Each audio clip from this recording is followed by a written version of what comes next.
Hello and welcome back. My name is Dr. Christopher Gennari, and this is Great Big History Podcast. And here we're going to make and break the Roman Empire. So this is going to be a long one. When we left off, Rome was expanding.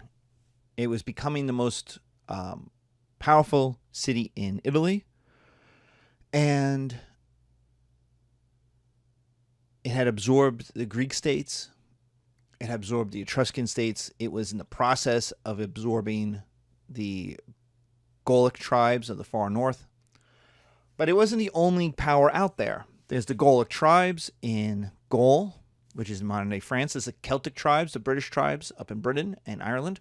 There's the Iberian tribes in what we would call Spain and Portugal. All these tribes are fighting each other. There's the power, the mercantile power of Carthage, which was a Phoenician city. They controlled parts of Spain, North Africa, and Sicily. And they did this not as control, but as a series of alliances, much the way the Athenian Empire worked, where they didn't have troops in all of these places. They're a series of alliances, and Carthage is the first among equals kind of thing. Well, they're actually really first, and then there's everybody else. There's Macedonia, who controlled Greece, Macedon, and Ionia. They're one of the Alexander states that broke up. There's Ptolemaic Egypt. That's Egypt and some of the islands in the eastern Mediterranean. At times it controls the Levant, Palestine, Phoenicia. There is the Seleucids, who controlled Syria, parts of Asia Minor, parts of Mesopotamia, and sometimes, in theory, Persia, but that basically breaks away fairly aasily, and they give up on India. So the Seleucids look like they have this massive empire, but they don't really control it. They are kind of based in Syria and Asia Minor, and they have control down in through Mesopotamia, but they're not unified. They picked up pieces from the Persian Empire, and the pieces of the Persian Empire had fallen apart. They had fallen away from being told what to do by the Persians. Remember, the Persians let everybody do their own thing as long as you were loyal. And so the Caucasus remained independent. Armenia. There's a kingdom in Pontus in northern Asia Minor. So there's a bunch of littler states as well. So there's these big five and then a bunch of little states. There's Rome, which is Latin, Carthage, which is Phoenician, Macedonia, Ptolemy, and Seleucids, which are all Greek-based states. And that's the Mediterranean. And so now we're going to make Rome, and that's the Punic Wars. The Punic Wars are a series of wars, 3 wars, against Carthage. To defeat Carthage, Rome had to change.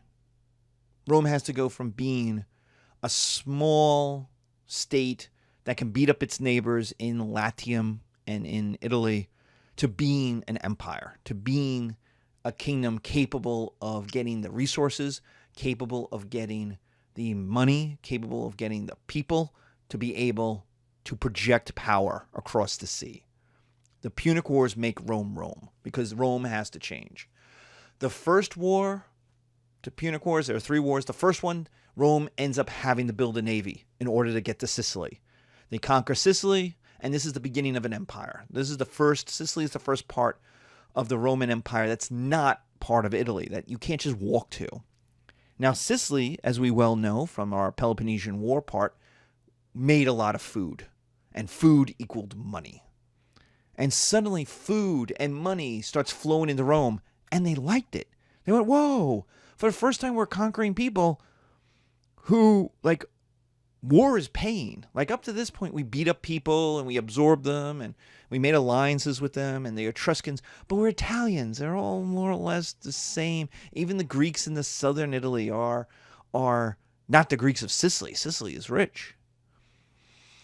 And so, hey, it gives Rome a taste for empire. We like it. We also have to change we have to put in a governor in Sicily.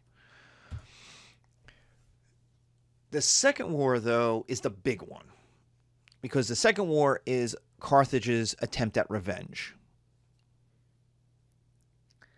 And this is where Hannibal, one of the great historical figures, invades Italy.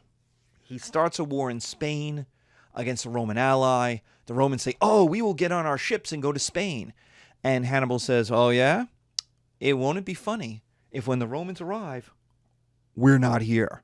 And that's more or less what happens. Some of the Romans get on boats. They go to Spain. There's no Hannibal. They're like, where's Hannibal? He had crossed the Pyrenees, marched through southern France, picking up Gauls along the way, because his thing was, who wants to beat up Romans who beat up your cousins? And there are plenty of people who are like, oh, let's go beat up these Romans.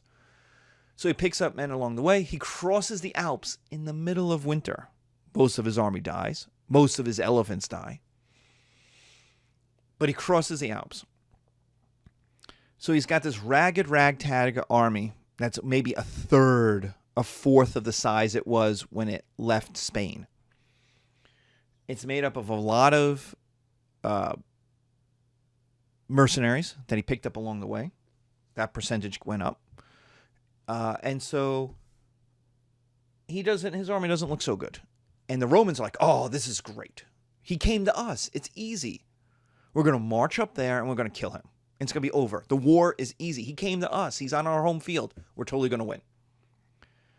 And they march up to fight Hannibal, and they lose. They get crushed. The army gets butchered. So the Romans go, all right, well, we'll do what we do. We'll send another army. And so they send another army. And that army gets butchered. Gets attacked, gets stuck between a forest and a lake, and gets butchered, gets torn to pieces. So the Romans go, okay, kind of like the Three Stooges. They're like, all right. And they put together the largest army the Romans will ever put together in one place at one time. Some 70,000 people. And they march out to fight Hannibal. This army has got to win. It's huge. It's massive.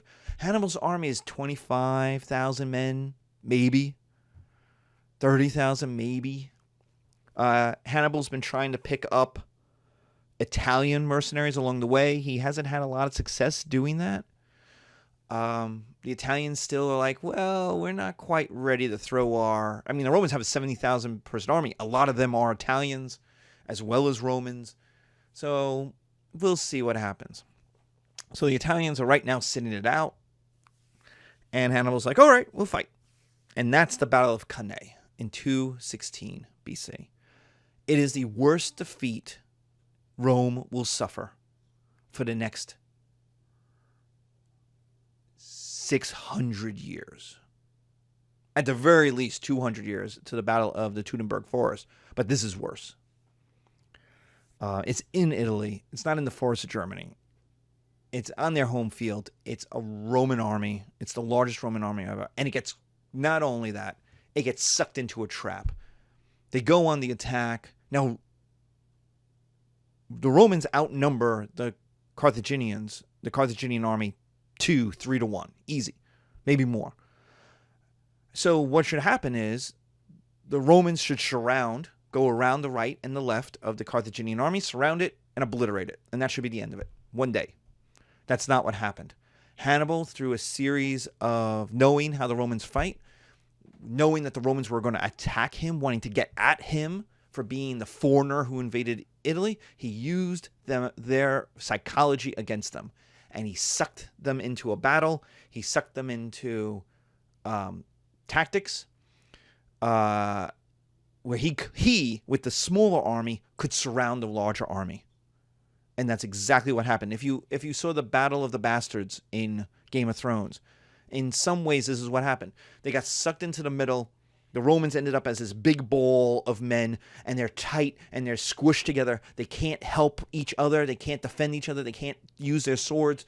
The men in the middle are being squeezed, being crushed to death, because as men are trying to back up and get away from the Carthaginians who have surrounded them, they're squeezing, they're crushing the men in the middle of the circle, and it's just butchery. 70,000 men are killed. There's an estimate that it's about 800 men a minute are being murdered in battle. In 3 battles, Hannibal has killed 10% of all Roman men. 100 to 150,000 men. He's killed 10% of all Roman men in 3 battles. In 3 months, 6 months, less than 6 months. It is Cannae is a crushing defeat. It is still a battle that's studied for how a small army can defeat a large army. Because it can't happen. It shouldn't happen. It is a crushing defeat. It is so horrible that crying in public is made illegal in Rome. Because everybody is going to lose a father, a son, a brother.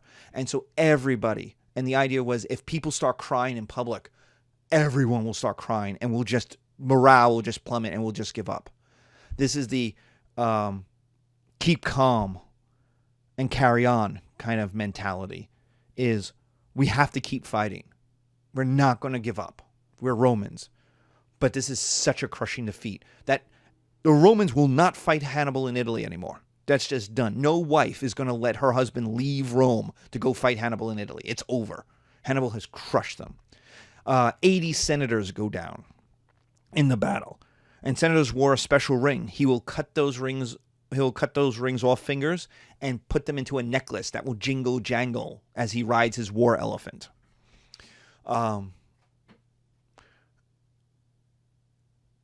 It is one of the great military victories of all time. It makes Hannibal's reputation. Everything we know about Hannibal is what Romans wrote about him, and he is the boogeyman because he's the guy who comes closest to defeating Rome. But he doesn't. Every other civilization would have given up at this point. Remember we talked about the Assyrians and the crushing of Israel? Exactly. A major battle, defeat, and it's over. The society gives up. The Romans don't give up. And one reason why is the Italians stay loyal to the Romans. Hannibal thought he would come in, crush the Romans in a couple of battles, and the Italians would all join the Romans, would all join him. The Carthaginians, would join him because they wouldn't want to be told what to do by the Romans. But that's where Roman natio comes in. The Romans could offer Italians Roman citizenship, whereas Hannibal had nothing to offer them, just independence. And independence isn't nothing. Independence is important in the ancient world. But the Italians, Rome could offer a bigger economic pie, citizenship, more politics. You could be included into their system as equals or near equals. Hannibal couldn't do that. And remember, the Romans also brought peace. Now, the Romans fight all the time. But remember, if you're a small Italian town, you fought your neighbors every year. And now the Romans come in and they go, all right, we're allied with you, town A, and we're allied with you, town B. So rule one of the alliance. Can't fight each other.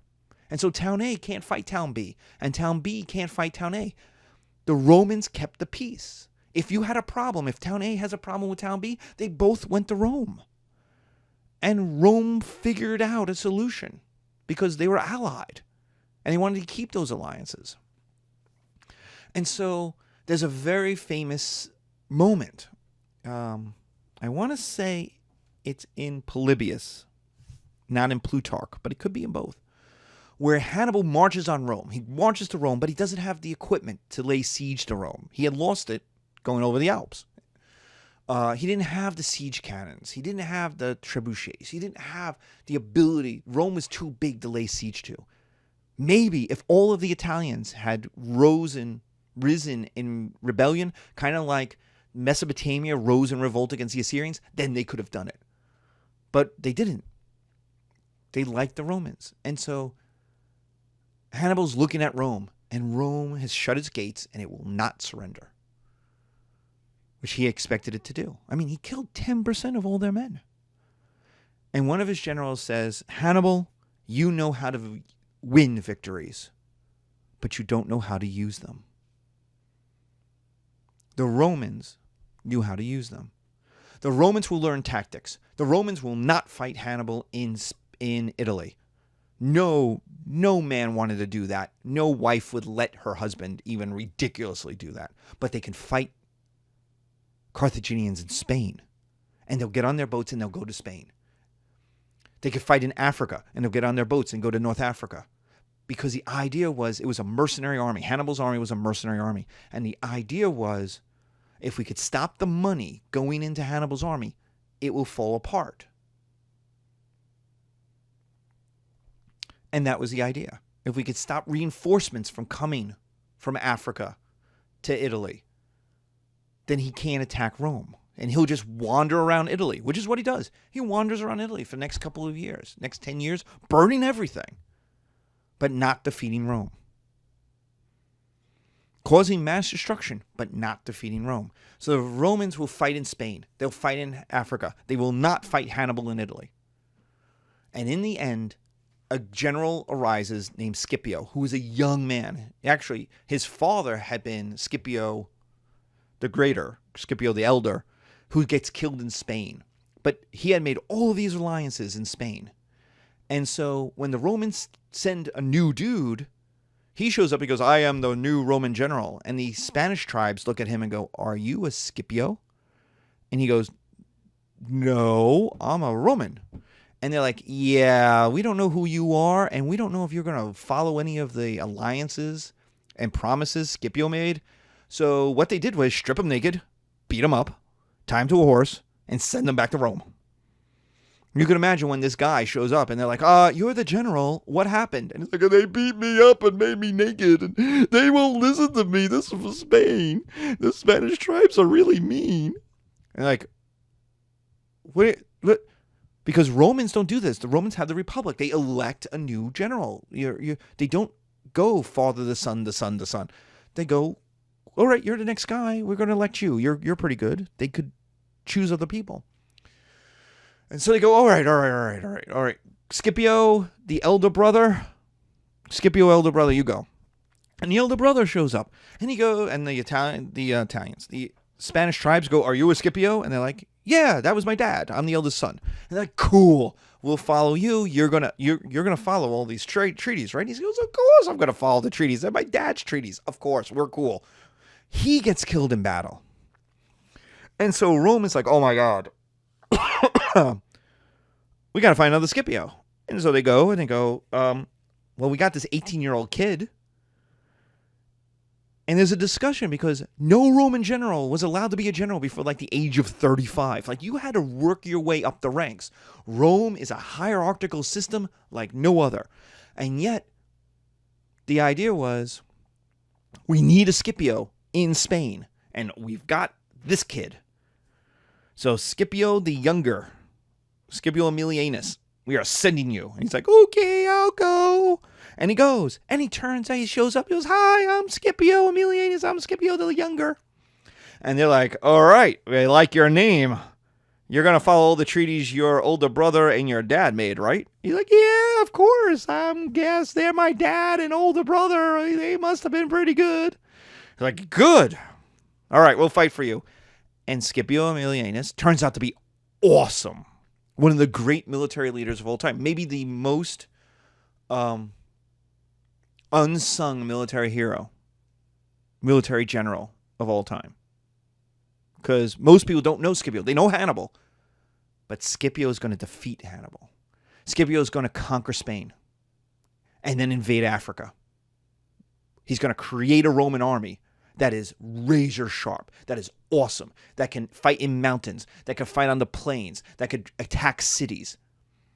He allies with Spanish tribes, and they were willing to fight for Rome against Carthage. And Carthage pays. Carthage was a good leader in Spain. But he's able, through his personality, through his charisma, through his ability to win, to conquer Spain.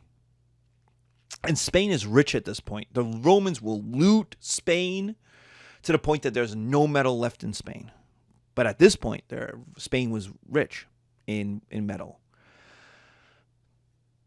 The result is the Battle of Zama. So he invades Africa, and a ship is sent from Carthage up to Italy to go find Hannibal. And it finds Hannibal. It gets through the Roman Navy. Somehow, it gets through the Roman Navy. And remember, every Roman ship is trying to stop Hannibal from getting to Africa. They don't want Hannibal anywhere near an army that can fight Romans. There's a saying from the Duke of Wellington about Napoleon, that Napoleon is worth 50,000 troops all by himself. And that's Hannibal. The Romans don't want Hannibal anywhere near a battle. And so this ship gets through the blockade, somehow gets past the Roman ships that are all hunting him, gets to Italy, finds Hannibal, like in the middle of Italy. They land, they send out their guys, they send out their spies, they're traveling through Italy, foreign territory, get to Hannibal. Say, Hannibal, Carthage is under siege, you have to go. You have to get back. And Hannibal goes, okay, where are my ships? And they're like, we don't have any. The Romans dominate the seas. And he goes, well, what am I going to do with my army? And they're like, well, you have to leave your army, but we could put you on a boat and get you back. But you have to come. And he's like, all right, I'll go. And he leaves his army. That was still a good army. Even though it had been wandering around Italy, it was still Hannibal's army. He leaves his army, gets on the boat, avoids the blockade again. Like, this is one of those, like, stories that just have been forgotten. I don't want to say completely forgotten, but you don't get a movie about this. And it's awesome that every Roman ship wants to capture Hannibal. Here he is without his army. Every hit squad out there is trying to get him. And he escapes. He gets through. He gets back to Africa. He gets back to Carthage, and they're like, oh, you're here. Save us from these Romans. Here's an army. But the problem with that army, it was a brand new army. It had never fought before. It had never fought as a unit before. So Hannibal's like, well, I'll go and do this. I got it. And he takes that army out, this brand new army, to Zama, south of Carthage, and fights Scipio. And Scipio wins. The Carthaginian army is defeated. It's crushed. Hannibal escapes back to Carthage. He will eventually leave for the east because Roman hit squads are out to get him. Hannibal is defeated. Carthage is defeated. The Great War that lasted 16 years from 218 to 202 is over. Rome is now in charge of Spain, the Isles in the Mediterranean, essentially all of Africa except for what we would call Tunisia, the area around Carthage, Sicily, southern Italy. They have an army that is razor sharp, and they have a new guy, Scipio. Scipio gets the first triumph, that first parade through Rome. This is how glorious his victory is. And they change his name from Aemilianus to Africanus, the conqueror of Africa. Scipio the African. Now he's Roman. He's a kid. He's in his 20s. And he is the leader of Rome. He's glorious. People are throwing roses at him as he walks, as he's on a chariot, being pulled through the streets of Rome. If you were a young kid watching this, you were like, I want to be Scipio. If you're a young nobleman, you're like, I want to be Scipio one day. The army goes marching through the forum. And young kids are going to say, I want to be that. I want to be that. Well, the only way you could be that is to win wars. And that's going to be very important. Gloria, Gloria, is going to become a very important value, especially for the wealthy, especially for the nobility, to get glory. So Hannibal is defeated. Rome has won its great near-death experience. And now it has bestrode the world like a colossus. There is no one else that has an army anywhere as good as the Romans, anywhere as sharp as it, anywhere as near well-trained, anywhere as able to go. And then there's a third war from 149 to 146, where basically Rome just decided to destroy Carthage, commit genocide. Basically, they were looking for a place to conquer, and someone opened up the map, Cato the Elder, I think, who always would end his speeches with Carthage must be destroyed. And he said, you know what? We should destroy Carthage. Let's have a war. And they got an army together. They sailed down to Carthage. They lay siege to the city, and the Carthaginians are like, what did we do? We didn't do anything. And the response from the Romans is, you exist. Well, that's a problem because the option is to not exist. And the Romans are like, yep, that's what's going to happen. And they break into the city, they tear down the walls, they burn the city to the ground, they murder most of the people, and they sell the rest, some 50,000 people, into slavery in one day. This mass movement of people. It is a genocide. The Carthaginians cease to exist. They enslave the people, they pick on the wheat. There's a story that they plowed salt in the fields so that nothing would grow outside of Carthage ever again. It's an apocryphal story because the Romans will rebuild Carthage because Carthage turns out to be the most natural seaport in all the Mediterranean. The winds, the tides, the currents pull ships to Carthage. So the Romans will build a city called Utica, which is never as successful. And in the later Roman Empire, they'll just rebuild Carthage as a trade hub. And it will be an important city till the Muslims, till the Arabs conquer it. And then they'll build Tunis outside of Carthage. They'll build an Islamic city instead of a Christian Roman city. What does the Third War show? The Romans can be mean. Don't mess with them. Don't come close to defeating them. Don't rebel against them. The Romans can be mean, can obliterate people. It's our first instance of how violent and destructive Roman conquest can be. How mean it can be. We'll see this with the Hebrews later on, with the destruction of Jerusalem, the slaughter at Masada, the complete obliteration of Judea, and the picking up of the Hebrews and the scattering them throughout the world in order to commit genocide again. They will do it to several other peoples throughout the Roman Empire. Don't mess with them. What happens next is the conquest of the Greek states. The Greek states, seeing the rise of Rome, got worried and started to declare war on Rome, which was a mistake. They came in too little and too late. And the Romans are like, okay. And the Romans march into Greece. They march east and just obliterate whoever they fight. It's boys against men. It's boys. Yeah, the Greeks are boys at this point. Now remember, the Greeks are like, we're the smartest, richest people. We're the big winners. And they just crumble like paper in the rain. It's just disintegrate in front of the Roman legions. It is the eclipse of the Greek world, of the city-states and the small kingdom. The Romans just have too much power. They can combine too much power. They can pull on too many people. That army that goes east has Italians, has Roman legionaries in it, Italian legionaries in it, has Spanish tribes, has African horsemen in it. They're trained and they're sharp and they just cut a hot knife through butter. These wars last days, weeks. They're just over. And the Greeks are like, whoa, let's negotiate. And what you get is the absorption of Greece and the East into it. The last place, interesting enough, will be Ptolemaic Egypt. Egypt is smart enough. The Ptolemies in Egypt are smart enough to just avoid this. They don't want anything to do with it. Remember, they're protected by their deserts. They're rich. The Romans don't want to invade Egypt. It's too wealthy. And you might be like, well, why? It's wealthy. It's so wealthy that Rome should want to invade it. But what happens is the general and the armies that invade a country get to divide up the spoils first and then send a percentage back to Rome. This is how Cortez will conquer the New World.